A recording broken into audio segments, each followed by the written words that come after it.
នេះជាសកម្មភាពបងប្អូនយើងត្រួយយកមកយកទូកកាត់អន្តរជាតិដែលខ្ញុំតែងតែថតបាទគឺ12ថ្ងៃហើយបាទពេលហ្នឹងគឺបានរួចរាល់គ្រូក៏និមន្តមកយកទូករបស់គាត់ទៅខាងវត្តចម្ប៉ាសួស្ដីហើយទូកនេះគឺឈ្មោះថាចម្ប៉ាសួស្ដីរស្មីកម្ពុជាបាទគឺបងប្អូនយើងបានមកពីខាងខេត្តព្រៃវែងអេដមីនមកដល់មែនហើយបាទអញ្ចឹងគឺជាកិត្តិយសទុកខ្លាំងណាស់ដែលបានថ្ងៃនេះបានខ្ញុំបានស្គាល់បាទបងនៅខាងខេត្តព្រៃវែងហើយបាទបានហ្មងបានឲ្យលុយទេ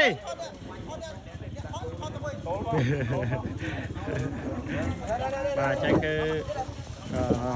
ពូបងអីគាត់ទៅ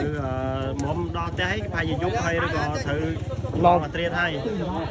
បាទទុយមួយនេះដឹងទៅមួយអាឈើទល់នោះអាទុយខ្សែស្មៅនោះវិញការធ្វើទូកនេះគឺជាងកាសបាទគឺគាត់សម្រាប់សម្រាំងមែនទែនបាទដើម្បីបានទូកមួយដែលស្អាតល្អបាទនឹងលឿនបាទជូនពុកបងប្អូននៅខាងខេត្តព្រៃវែងលងទ្រាបាទខាងវត្តចម្ប៉ាសួស្ដី